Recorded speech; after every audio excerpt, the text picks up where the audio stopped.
பயப்படாதீங்க. நீங்க உங்க எதிர்காலம் ஆசீர்வதிக்கப்படும். நீங்க கலங்காதீங்க. நீங்க ஏன் இப்படி எனக்கு ஒரு நிம்மதியே இல்லையே, சமாதானமே இல்லையே, சந்தோஷம் நிறைந்த ஒரு வாழ்க்கை நான் வாழ முடியலையே அப்படின்னு சொல்லி நீங்க கலங்கி போயிருக்கீங்களா? ஆண்டவர் இயேசப்பா உங்களுக்கு அந்த சந்தோஷத்தை தருவார். அவர் பரிபூர்ண சந்தோஷத்தை தருவார். நிறைவான சந்தோஷத்தை தருவார். இயேசுவை நோக்கி நீங்க பார்க்கும்போது உங்களுக்கு எல்லா கட்டுகளிலிருந்து கர்த்தர் விடுதலை பண்ணுவார். நீங்க அதனால எதையும் குறித்து பயப்படாதீங்க. நீங்க ஆசீர்வாதமா நீங்க இருப்பீங்க. எந்த சூழ்நிலையும் பார்க்காதீங்க. சூழ்நிலையை பார்க்காதீங்க. ஏசப்பா மாத்திரம் நீங்கள் பாருங்கள். ஏசப்பா மாத்திரம் நீங்கள் பார்த்து நடக்கும்போது உங்கள் காரியம் எல்லாம் ஜெயமாய் கர்த்தர் மாற்றி கொடுப்பார்.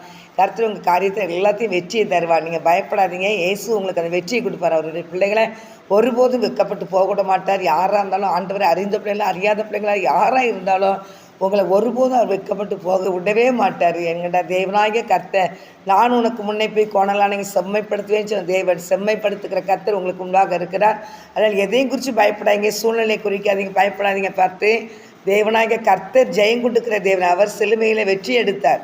அவர் ஜெயம் கொடுக்கிற 2 கொரிந்தியரில் போட்டுக்கு 15ஆம் அதிகாரத்தில் ஜெயம் கொடுக்கிற தேவனுக்கு ஸ்தோத்திரம்.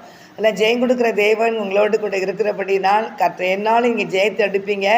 வெட்கப்பட்ட சூழ்நிலை வரலாம், அந்த சூழ்நிலைகள் மாறலாம், கண்ணீர் வடிக்கிற சூழ்நிலை வரலாம். எதையும் குறித்து நீங்கள் பயப்படாதீங்க. கர்த்தரை மாத்திரம் இருங்க பற்றிக்கொள்ளுங்க. கர்த்தர் உங்களை ஆசீர்வதிப்பார். ஆமென்.